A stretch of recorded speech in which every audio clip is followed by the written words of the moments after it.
factor muy importante en su manejo, ¿no?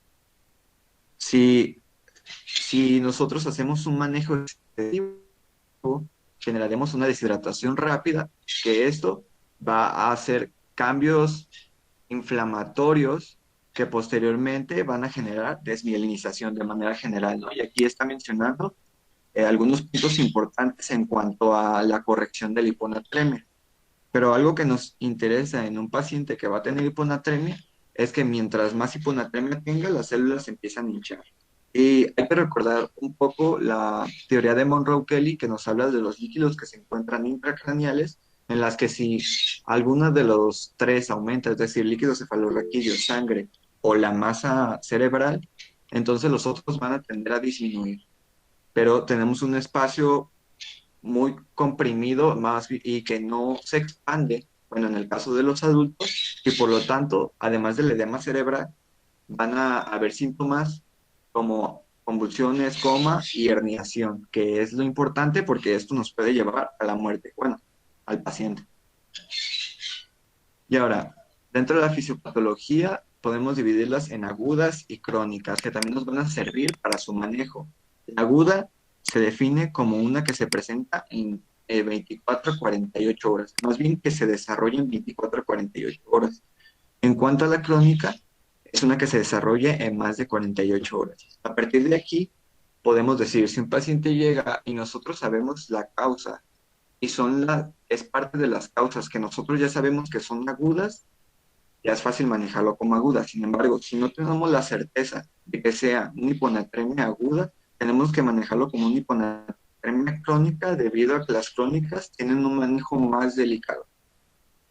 Y ahora, ¿cuáles son las adaptaciones que generan tanto, bueno, las células del sistema nervioso central para evitar el edema? Pues es la expulsión de osmolitos que van a permitir la salida del líquido de la célula, ¿no? Esto se logra en 6 a 12 horas, por lo tanto, tiene mucha coherencia en cuanto a saber si es aguda o crónica, porque el tratamiento en unas células que no han hecho esos cambios conformacionales, al momento de que nosotros volvamos a poner la osmolaridad en su valor normal, la célula no se va a deshidratar, se va a mantener, podríamos decir, relativamente de su tamaño normal. Y ahora, los más importantes son los que están ahí, glutamina, glutamato, taurina y mioinositol. La imagen que está acá de mioinositol. E igualmente la presentación clínica va a variar con el tiempo de la presentación. Están las agudas y las crónicas. Si nos damos cuenta en las agudas, las primeras cuatro podrían no sernos tan sugestivas de algún trastorno hidroelectrolítico.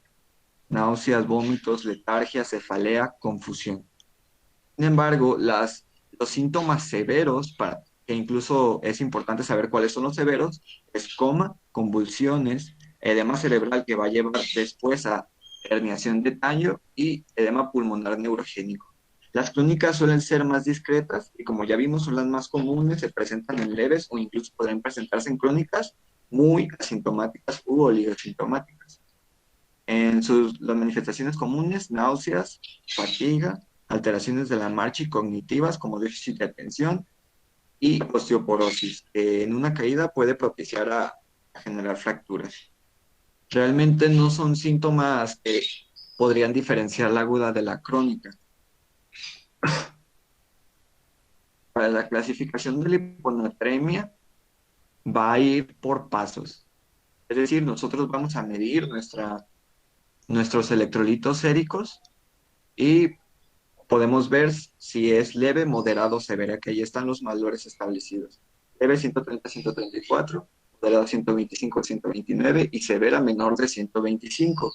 A partir de la severa empezamos a ver que es un pronóstico no tan favorable. Si el paciente llega y tú de inicio ves que tiene una hiponatremia menor de 120, el riesgo es muy alto. Si tiene una de 105, el riesgo de complicaciones es altísimo. Y ahora, tú ya sabes que el paciente tiene hiponatremia. ¿Cuál es el paso siguiente a moverlo a la clasificación? El saber si es hipertónica, isotónica o hipotónica. ¿Cómo lo vas a saber? Midiendo la osmolaridad sérica efectiva, es decir, el sodio por 2 más glucosa entre 18. Si este tuviera la osmolaridad por arriba de 295, estamos hablando de una hiponatremia hipertónica. ¿Cuáles son las causas de hiponatremia hipertónica? La hiperglucemia en un paciente, por ejemplo, diabético, o por manitol. Aquí hay un dato importante, que nosotros tenemos un valor normal de glucosa, pero por cada 100 miligramos que haya por encima del valor normal, va a disminuir la concentración de sodio 1.6 miliequivalentes. Pero si la concentración de glucosa es mayor de 400 miligramos, disminuye 2.4. E incluso hay referencias que dicen que disminuye hasta 4 miliequivalentes la concentración de sodio. Pero quiero mencionar que disminuye aparentemente, porque estamos hablando de proporciones, ¿no? Hay mayor proporción de glucosa, aumenta la osmolaridad y el otro disminuye, ¿no? Relativamente. Ahora, las isotónicas se mantienen en 275-295, pero lo importante de mencionar de estas es que también se les llama pseudohiponatremias. Pseudo de falsas, porque realmente no son hiponatremias. La medición que se hace de laboratorio suele hacerse por dos métodos distintos, uno que se llama potenciometría indirecta y otro potenciometría directa. ¿Qué es la relevancia de esto, de lo que estoy hablando? Es que regularmente cuando se mide en potenciometría directa, se habla de proporciones, es decir, dice, bueno, la sangre se compone de 93% agua plasmática, más bien 93% agua y otro 7% de proteínas y lípidos. Por lo tanto, cuando ellos sacan una concentración de sodio, esa la van a dividir entre la concentración. Voy a dar un ejemplo más claro, igual si tuvieran su calculadora a la mano sería muy fácil. Pongamos que ellos miden que tiene 129 de sodio, pero saben que la proporción de agua es 0.93. Entonces eso lo multiplican, lo dividen entre 2, entre 0.93 y les sale 138. Realmente no midieron directamente el sodio, sino que lo calcularon de acuerdo a las proporciones. Cuando un paciente tiene hiperproteinemia, ya sea por, no sé, algún cáncer que se cree como mieloma múltiple, o una hiperlipidemia, algunas de las tantas lipidemias que tenemos, en, eso no lo va a contar el laboratorio, a menos que tú tengas a la mano un perfil de lípidos y además unas pruebas de función hepática con las cantidades de proteínas, ¿no? Por lo tanto, podría salir que tienes una hiponatremia por aumento de la proporción de proteínas o lípidos. ¿Cómo sabemos cuáles son los más precisos? Pues los que tienen las gasometrías suelen manejarse más con potenciometría directa. Y no sé si hay notado cuando salen las gasometrías, incluso ya sea el potasio o el sodio tienen valores distintos a los que tú sacas con el central, ¿no? Y ahora, las más importantes o otras que se van a desglosar serían las hiponatremias hipotónicas. La densidad sea menor de 275. Y aquí tenemos la figura 2, ¿no? De la que hablaba el cuadro pasado. La hiponatremia hipotónica, ahora necesitamos saber la osmolalidad urinaria, que esta va a tener un punto de corte que es 100. Si tiene la osmolaridad urinaria mayor de 100 miliosmoles por litro, nos está diciendo que está concentrada la orina, ¿no? Y si recordamos los mecanismos reguladores de la osmolaridad, la hormona que se encarga de concentrar la orina es la hormona antidiurética. ¿Qué significa? Que está habiendo una secreción mayor de hormona antidiurética. Y ahora, ¿cómo sabemos que esta secreción es anormal? Pues por el hecho de que tenemos una hiponatremia. No deberíamos tener concentración de la orina si estamos diluyendo nuestra osmolaridad sérica. Por lo tanto, la causa más común es una secreción mayor de hormona antidiurética, no un síndrome de antidiuresis, que ese es algo aparte. El mecanismo fisiopatológico es un incremento de la secreción de hormona antidiurética. En el otro caso, si tú tienes una osmolaridad urinaria menor de 100 miliosmoles por litro, significa que no es la hormona antidiurética la que está teniendo el problema, porque en este caso se inhibió la secreción. Es decir, está habiendo un consumo excesivo, ya sea de líquido o no está habiendo un consumo apropiado de solutos. Por ejemplo, un paciente con polidipsia primaria, el ejemplo más típico es un paciente psiquiátrico, como con esquizofrenia, que consume una cantidad muy grande de agua, estamos hablando de más de 20 litros por día, podría generar hiponatremia. La potomanía por cerveza es otra de las que es muy conocida porque no tiene una gran cantidad de solutos la cerveza, pero se consume en gran cantidad, ¿no? Bueno, eh, la malnutrición, que posteriormente ese sería también un factor de riesgo. Ahora, volviendo al que habíamos puesto de la osmolaridad urinaria mayor de 100, ahora lo dividimos de acuerdo con la volemia, si es hipovolémica, euvolémica o hipervolémica. Y además de eso, vamos a ver la concentración de sodio urinario para saber si es extrarrenal o renal. Cuando hay un sodio urinario mayor de 30 en ambos, es renal, ¿no? Porque pues no debería de estarse perdiendo sodio si tenemos hiponatremia. Ya vimos, cuando hay una concentración de sodio menos de 30, hablamos de diarrea, vómito, pancreatitis y trauma. Si la concentración de sodio es mayor de 30, es una causa renal. Y hablamos de deficiencia de mineralocorticoides, de aldosterona, diuréticos, especial. Puede ser tanto de como tiacídicos, siempre y cuando, al menos en el de ASA, que tengas el factor de que estás compensando la pérdida de líquidos con una solución libre de electrolitos, ¿no? Un paciente que le estás dando un diurético y está tomando agua natural. Nefropatía perdedora de sal y este cerebro perdedor de sal son situaciones raras que sin embargo pueden presentarse. Y bicarbonaturia. En cuanto a las eubolémicas, tenemos el síndrome de antidiuresis inapropiada o síndrome de secreción inapropiada de hormona antidiurética, esos dos, ¿no? En las drogas se refiere al éxtasis. De hecho, es una de las causas más comunes de hiponatremia aguda.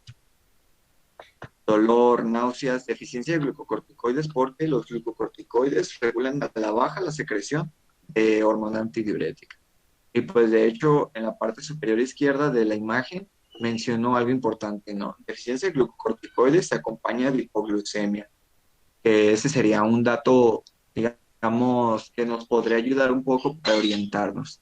Y el hipotiroidismo, que no se sabe por qué, pero piensan que es como algo similar a la insuficiencia cardíaca, pero sin alteración en el volumen. Porque del lado de hipervolemias tenemos aquellas como síndrome nefrótico, insuficiencia cardíaca, sí, insuficiencia cardíaca y cirrosis. Del otro lado, cuando hay una mayor secreción por alteración, por daño en el riñón, es la insuficiencia renal. Y ahora, entrando al abordaje diagnóstico, primero, la primera pregunta es, ¿alguna duda? Preguntan que cómo se mide la osmolaridad urinaria. La osmolaridad urinaria es la suma de sodio más potasio más cloro. Sin embargo, sí, es esa. Esa es la fórmula, no la puse, la verdad.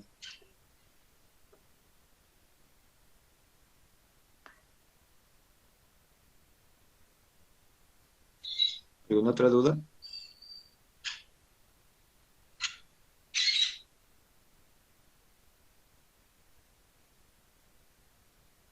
Hola.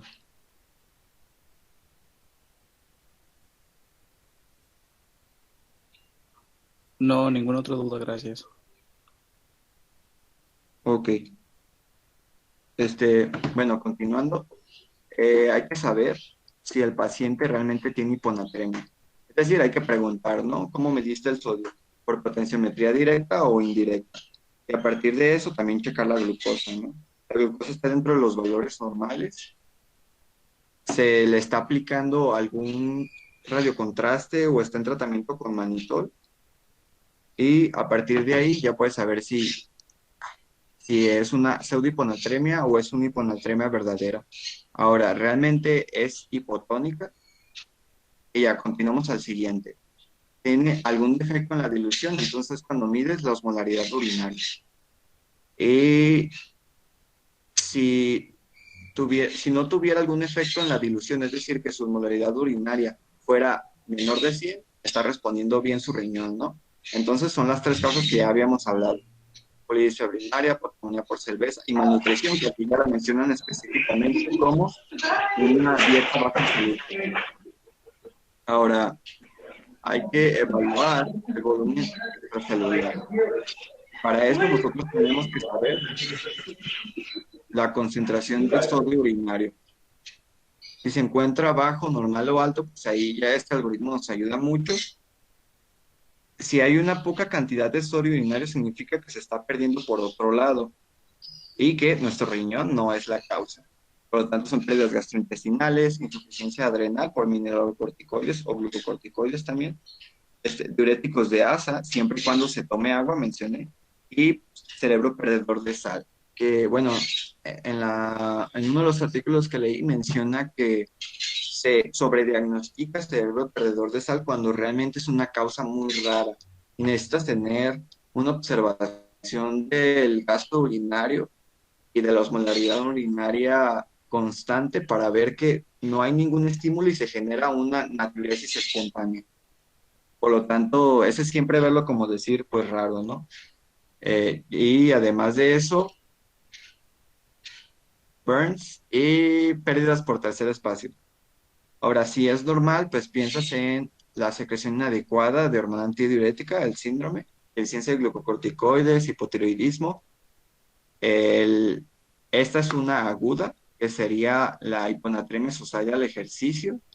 Las tiacídicas también podría ser una aguda y podríamos llamarle como drogas los que están abajo, que sería por éxtasis.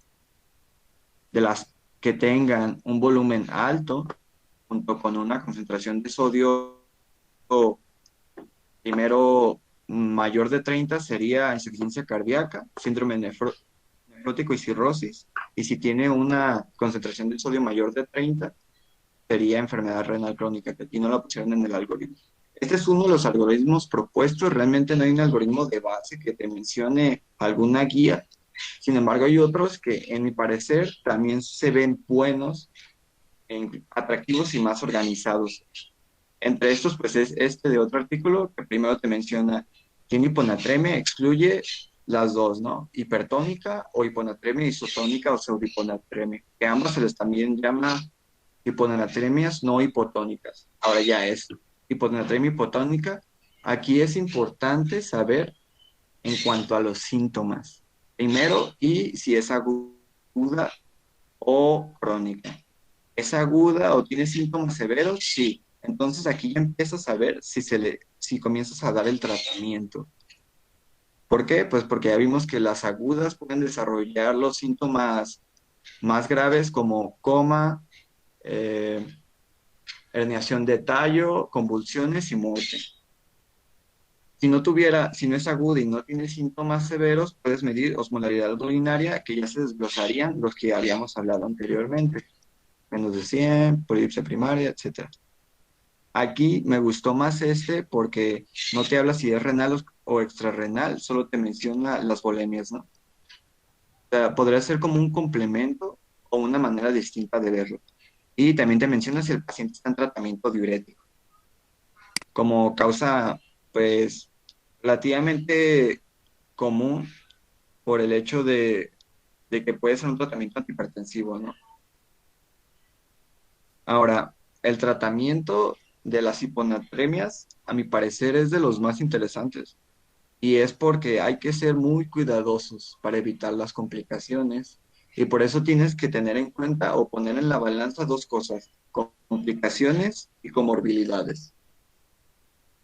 Por lo tanto, empiezas a ver si tienes síntomas y pues también tener siempre en cuenta esas complicaciones de la corrección para que no se pierda de vista al momento de que se dé la corrección al paciente.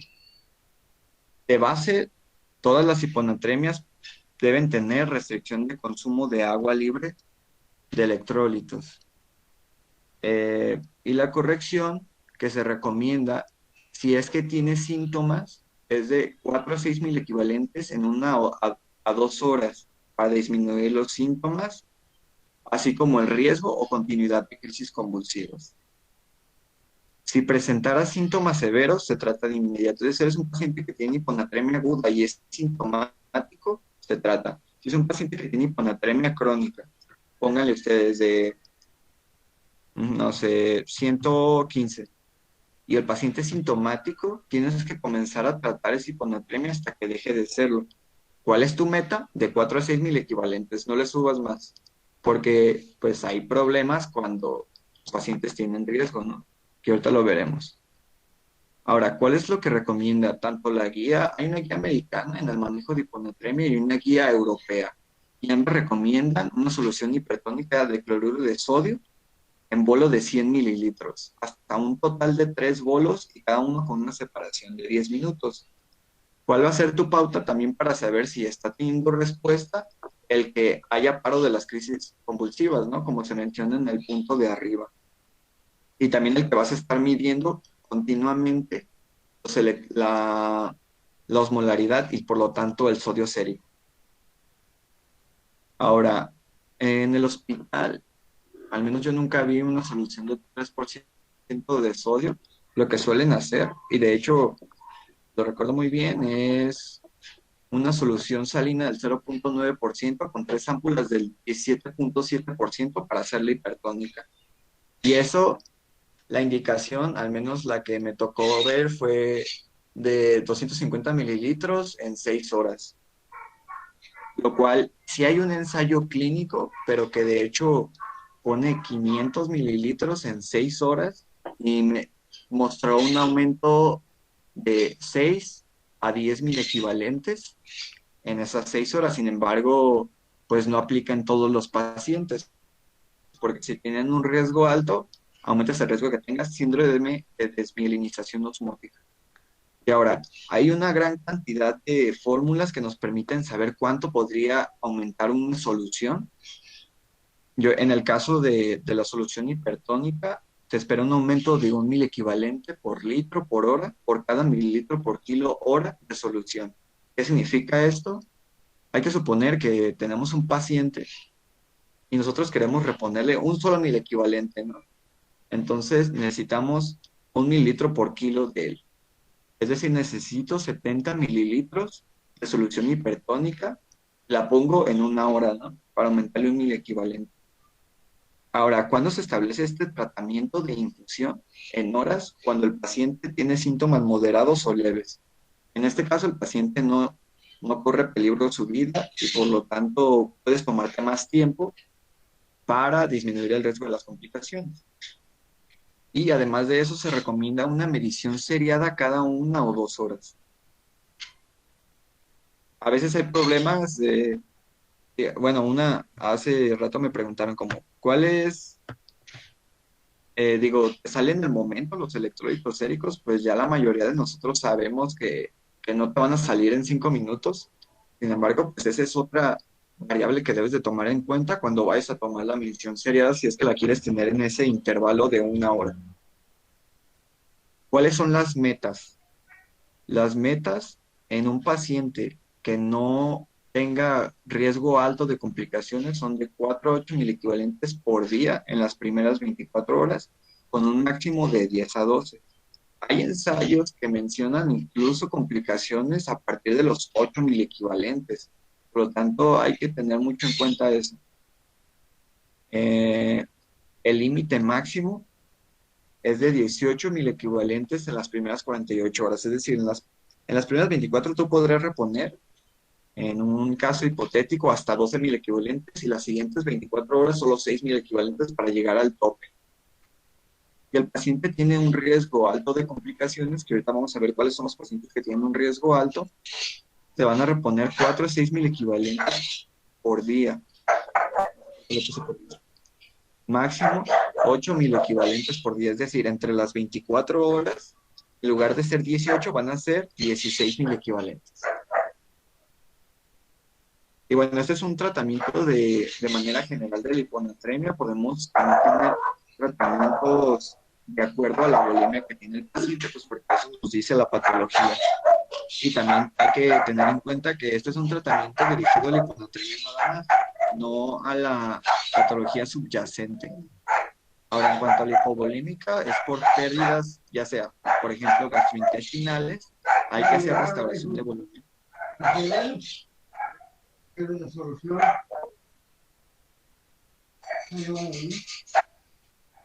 Perdón, ¿no? La restauración sería con solución salinal 0.9% o solución Harman. Hay que tener en cuenta que dependiendo de la patología puede necesitarse corrección de otros electrolitos como potasio, magnesio o calcio. Por lo tanto, una no excluye a la otra. Hay que observar el gasto urinario y la osmolaridad urinaria cada 1 a 2 horas para evitar, repito, la sobrecorrección. Si el paciente está en hipovolemia, pero no está chocado, la corrección debe ser lenta. Si el paciente está chocado, entonces es un abordaje distinto. El tratamiento de la hiponatremia hipovolémica, que ya vimos pacientes con anemia nefrótica, cirrosis o insuficiencia cardíaca, en primera instancia es la restricción de sal. En los tratamientos de primera línea hemos visto que siempre se pone la restricción de líquidos, y en este caso además de sal.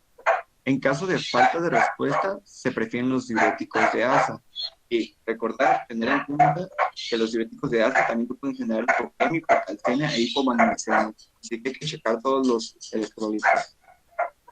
Y en casos refractarios se pueden usar baptanos, pero hay ciertas desventajas que tienen los baptanos, especialmente en estas patologías. Estamos hablando de insuficiencia cardíaca y cirrosis. Uno de efectos podría ser la vasodilatación esplánica, que disminuiría otra vez el volumen circulante efectivo y por lo tanto generaría hipovolemia o hepatotoxicidad. En un paciente con cirrosis, pues ese sería uno de los problemas, ¿no? El otro es el precio. Es muy caro. Una sola pastilla puede tener un precio, al menos como el artículo mencionaba, de $156. El tratamiento de hiponatremia euvolémica es con restricción de fluidos. Y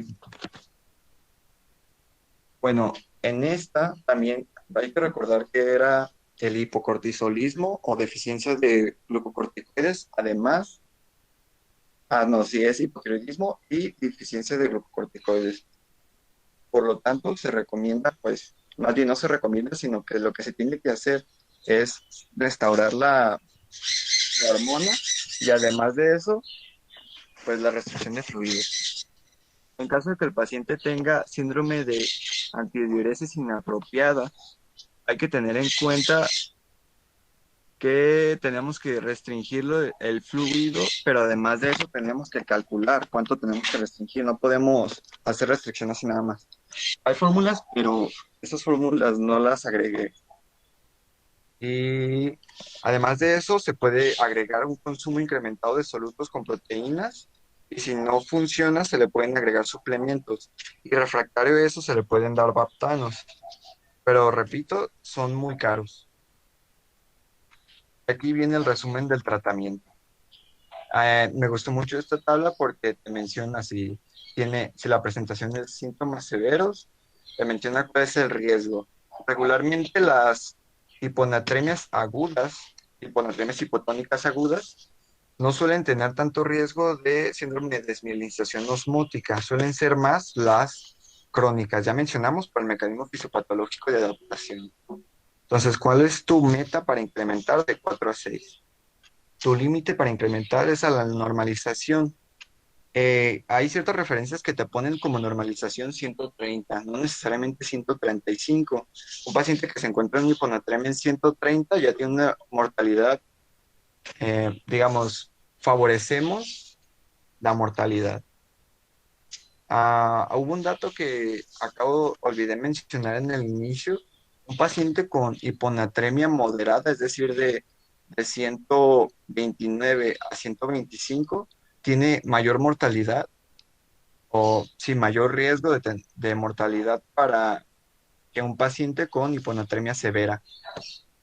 ¿Por qué? Realmente aún no se sabe. Y bueno, aquí también te menciono si la presentación moderada o tipo leve, de las agudas y de las crónicas, ¿no? Y aquí también te menciona algunos puntos importantes de acuerdo con la patología. Hay unas discrepancias en el tratamiento justamente con los vapanos y con la urea. La urea es otro de los tratamientos a los que son refractarios a soluciones hipertónicas.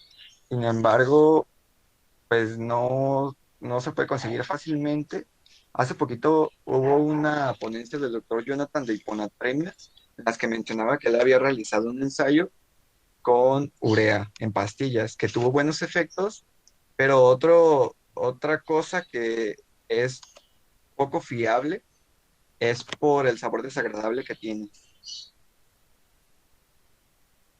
Ahora, las complicaciones del tratamiento. Las complicaciones ya vimos de la hiponatremia es hasta la muerte. Entonces, en este es el síndrome de desmielinización osmótica, que también se le conoce como mielinólisis central puntina. ¿Cuáles son las manifestaciones?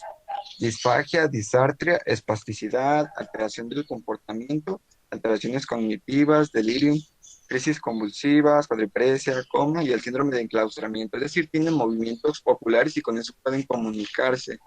Ahora, ¿cómo podemos saber si el paciente tiene una complicación de la hiponatremia?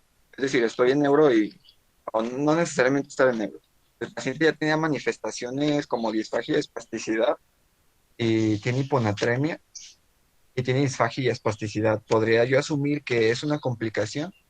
Lo, la manera en la que se puede uno orientar es ver cómo el paciente comienza a tener mejoría clínica y posteriormente vuelve a complicarse. Entonces, en ese momento tú ya puedes sospechar de tener síndrome de desmielinización osmótica. Y se han realizado ensayos en los que muestran cómo las correcciones, ya sean rápidas o lentas, aumentan el riesgo de eso. En el caso de las agudas, quiero mencionar inicialmente, si es la corrección baja o rápida, realmente no tienen tanto riesgo de complicación como lo habíamos visto. De hecho, no hay en las agudas una pauta de 1000 equivalentes por día en comparación con las crónicas. Y aquí, pues ya vieron que si es rápido, hay mayor cantidad de pacientes que podrían tener secuelas tanto transitorias como permanentes, pero más permanentes.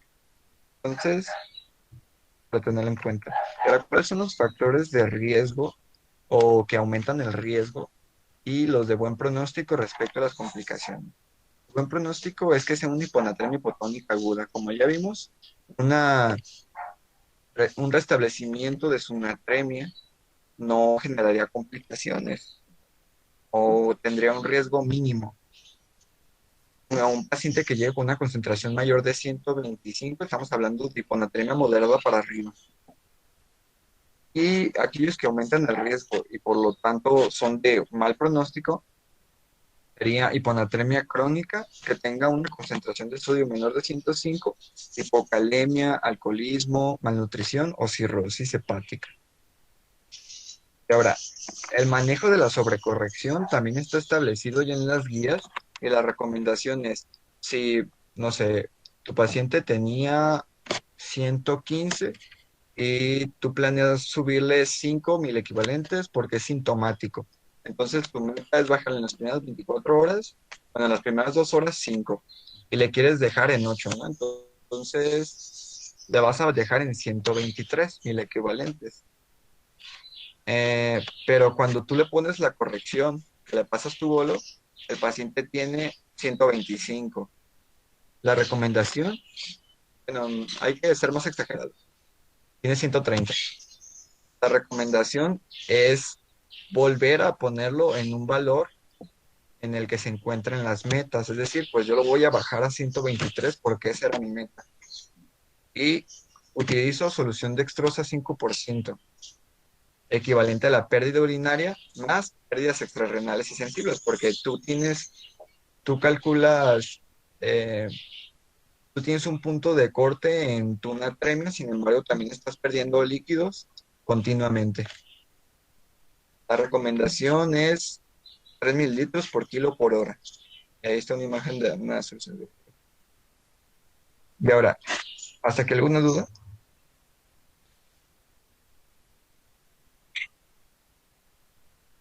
No, todo está claro.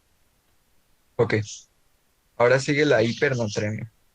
La hipernatremia, a diferencia de la hiponatremia, no se tiene tanto conocimiento, tampoco hay tantas guías ni tantos ensayos en cuanto al manejo. Sin embargo, es el segundo trastorno hidroelectrolítico más común. Este, pues, es común en pacientes críticos y geriátricos. Pacientes frágiles, pacientes que se encuentren en asilos, también común en pacientes que se encuentren en unidad de cuidados intensivos. Y si bien esta tiene una mortalidad más alta que la hiponatremia, pues la otra es más importante porque hay mayor cantidad de hiponatremias y por lo tanto mayor cantidad de posibles complicaciones. La etiología se puede dividir en cuanto a su mecanismo y me gustó mucho esta tabla porque además de eso te da hallazgos que apoyan a nuestro diagnóstico. Por ejemplo, te dice un consumo inadecuado de agua es por falta de acceso al agua. Por ejemplo, un paciente geriátrico que tiene fragilidad y no se puede levantar para tomar agua, tiene un cuidador, y pues el cuidador tampoco es un cuidador tan eficiente y por lo tanto el paciente no está teniendo el consumo que debería tener. Se dan cuenta, la osmolaridad urinaria es mayor de 600. ¿Qué significa eso? Pues que está actuando el riñón como tiene que actuar. En este caso, la secreción de hormona antidiurética sí es apropiada porque lo que quiere es retener agua, porque no está teniendo suficiente consumo de agua. Las pérdidas extrarrenales pueden ser gastrointestinales, puede ser por sudor, cuando se realiza mucha actividad física, fiebre, quemaduras. Quiero hacer hincapié en la que me refería al ejercicio.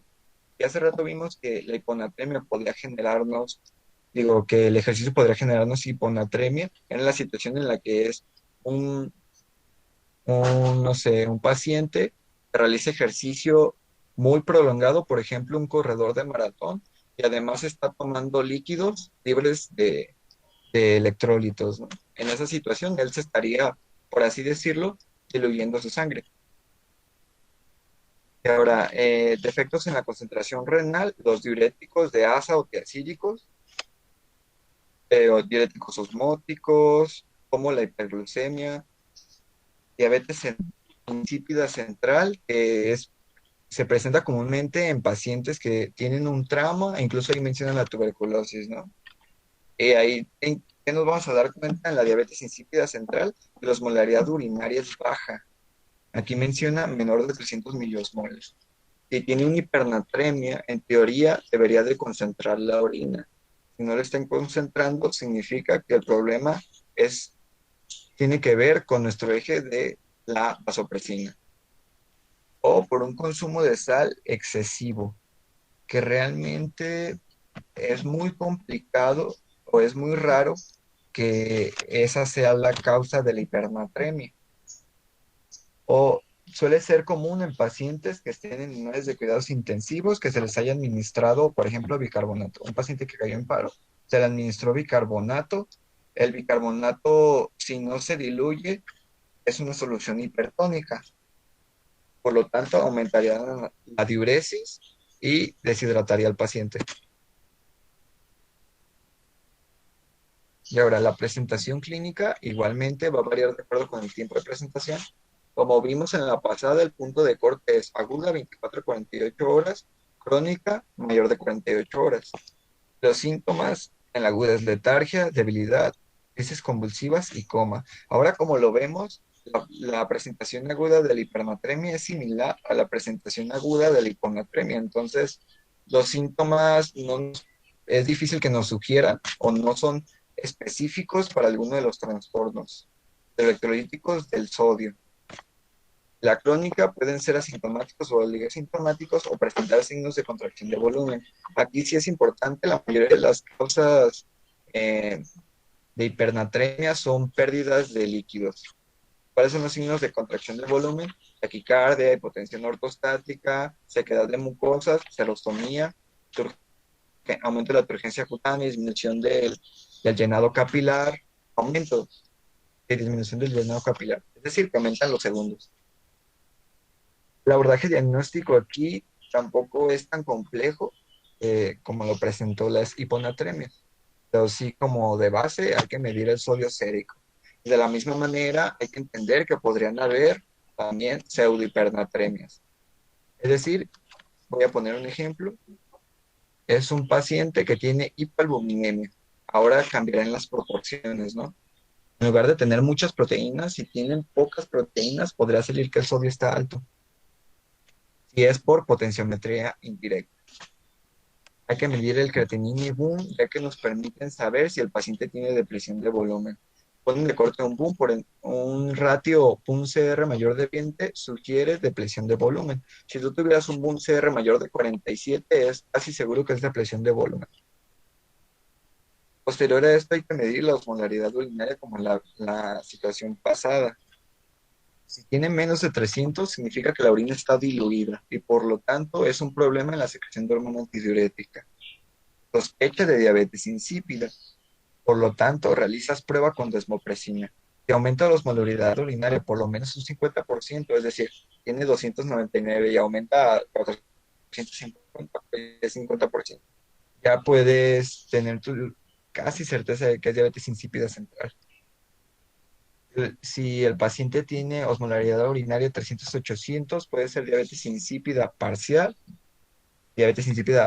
nefrogénica o una diuresis osmótica por algún, como que sea por hiperglucemia o mannitol. Si presentara osmolaridad urinaria mayor de 800, significa que sí está concentrando la orina.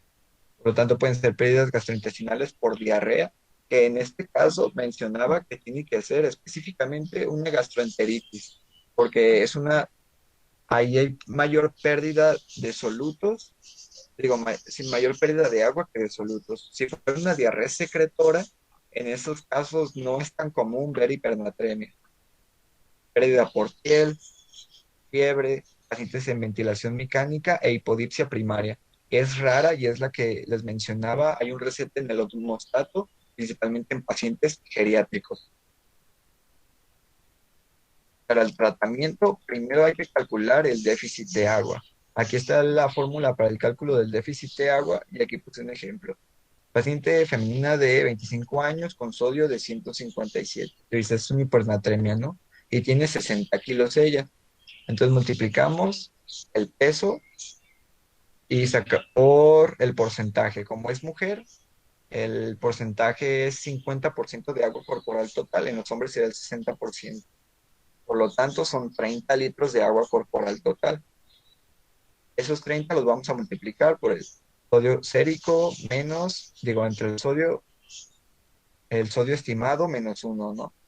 Y ahí desarrolla la fórmula, es 30 por 0.12 y te sale 3.6 litros. Es decir, que este paciente tiene un déficit de agua de 3.6 litros para llegar a los 140. Esta fórmula nos está diciendo que tiene un exceso de 17 miliequivalentes y ponemos el promedio de 140.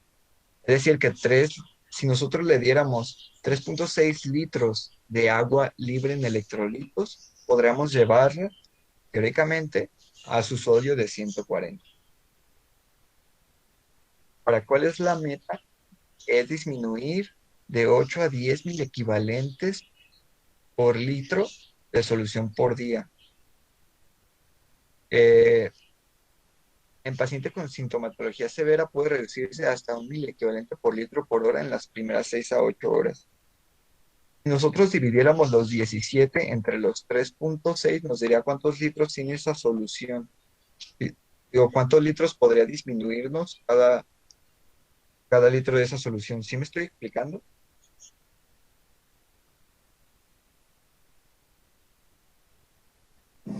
Más o menos, pero sí. Por ejemplo, son 17 miliequivalentes. El 3.6 cabe más o menos 4 veces en 17. Significa que cada litro de agua libre me va a disminuir aproximadamente 4 miliequivalentes para tener en cuenta, ¿no? De cuál es mi meta que quiero disminuir por día. Ahora, hay que determinar la cantidad de agua necesaria a administrarse para la disminución.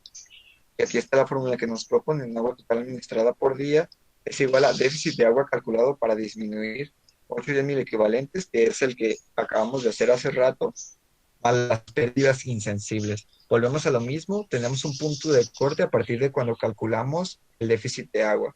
Era 150.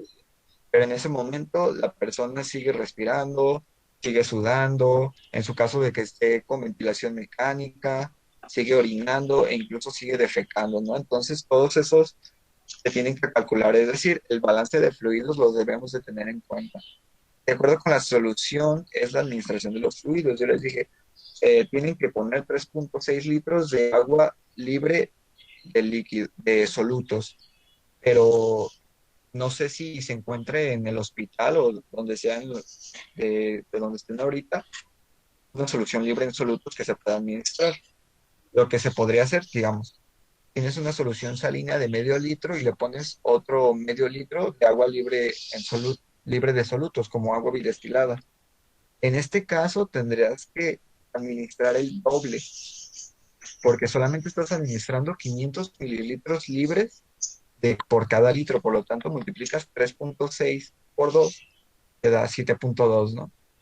Es decir, de una solución de 0.45 de cloruro de sodio tengo que administrar 7 litros para llevarla al 140.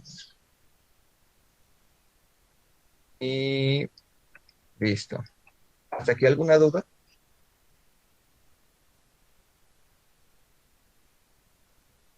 No, todo bien. Va. Ahora, tengo un caso clínico, es del hospital, por si les... Pues voy a empezar a hacer las preguntas para quien desee contestar, pero yo lo voy a leer. Paciente femenina de 19 años de edad que ingresa al servicio por presentar ictericia después de colecistectomía. Posterior a 11 días de presentar vómito acompañado de coliuria, acolia, además de la ictericia ya mencionada. Al ingreso se le piden exámenes de laboratorio de rutina, pH, química, electrolitos, FH. Para motivos de la práctica, fuera de las alteraciones de las enzimas hepáticas, encuentras los siguientes hallazgos. Digo enzimas hepáticas, no de las proteínas, es decir, las proteínas estaban bien. El sodio de 120, medido con potenciometría directa, es decir, le tomaron una gas y te diste cuenta que era 120. Potasio de 3.2, cloro de 118, glucosa de 78, un de 16 y calcio de 8.9. Por interrogatorio directo, paciente refiere náuseas, así como cefalea de hace 3 días de evolución. A la exploración general se muestra paciente consciente, tranquilo, cooperador, estado de hidratación regular, con serostomía, exploración neurológica normal. Signos vitales dentro de los parámetros normales. La paciente mide unos 65 y pesa 60 kilos. Entonces, ¿cuál es el trastorno hidroelectrolítico de la anatremia que tiene este paciente? Hiponatremia. Ajá. ¿Y es real? Mm,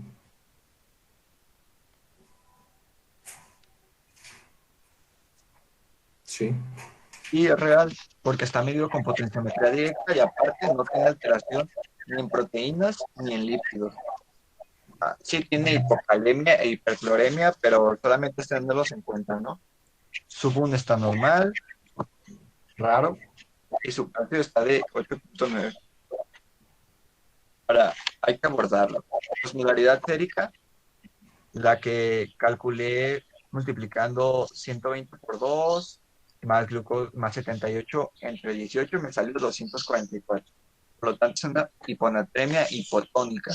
Como el paciente tiene ciertos síntomas sugestivos de hipovolemia y aparte porque está vomitando, es una hiponatremia hipotónica e hipovolémica.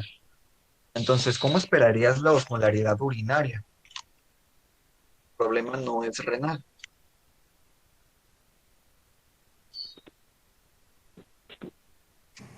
Pues que fuera normal. Tal vez que estuviera elevado. Saldría la concentración, o sea, ¿saldría concentrada o diluida la orina?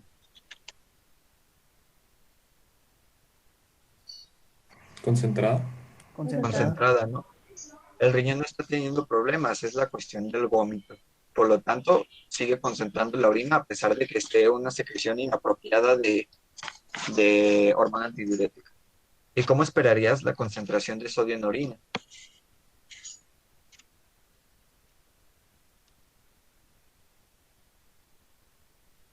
De la misma manera, también alta porque está concentrando la orina. Y recordar que la concentración se refiere a una relación de agua con solutos. No necesariamente significa que tenga mayor cantidad de sodio en la orina. ¿Para cuál sería el tratamiento apropiado? Pues hay que tener en cuenta que la paciente está sintomática, por lo tanto no requerimos poner ningún bolo. Podemos hacer reposición en infusión. Si dijimos que 1 mililitro por kilo por hora repone un equivalente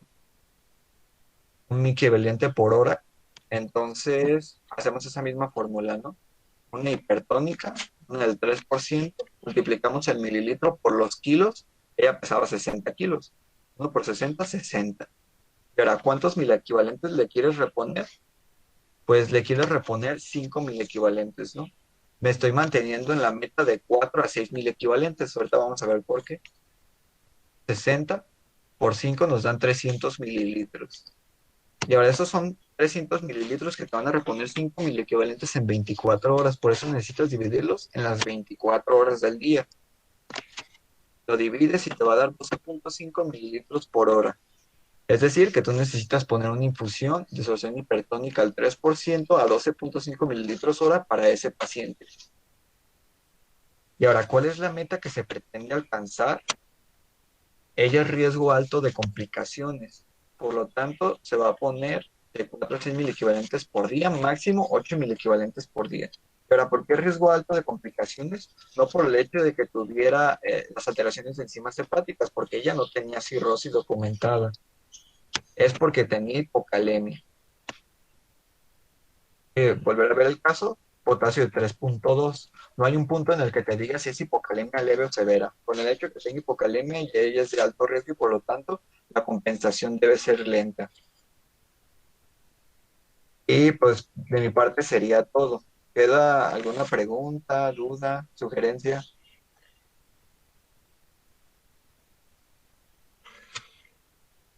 No, muy bueno. No, muchas gracias. Todo muy bien, gracias. Muy completo, doctor. No, de qué. Es un placer. No sé si ahí sigue Alejandro. Digo, Andrés. Hola. Es por cambiarme de nombre, amigo. Sí, ya sé, perdón. No te preocupes. Pues muchas gracias, por la ponencia, la verdad. Muy completa. La clase, ahorita Carlos, que preguntaste, la clase la estamos grabando, les vamos a compartir el link a partir yo creo, 1 hora más o menos, que es lo que tarda en subirse el video a Google Drive, y se los compartimos a través de los grupos generacionales de leones, para quienes estén en semestres abajo de octavo. Quienes no, pues se los compartimos por WhatsApp. Le pueden mandar un mensaje, o si son internos del Hospital Civil por Antonio Alcalde, pueden mandar un mensaje al grupo de internos y les compartimos el link ya que esté. Así es que, pues muchas gracias a todos por su tiempo y nos vemos el siguiente sábado. Estamos pues ahorita en pláticas con un residente de cardiocirugía para dar un tema muy padre, la verdad. No quiero emocionarlos, no quiero dar spoilers, pero la verdad la siguiente semana va a estar muy padre la ponencia. Entonces, los esperamos la siguiente semana y muchas gracias a todos. Gracias, Andrés. Gracias. Muchas gracias. Gracias. Gracias. Gracias. Muchas gracias.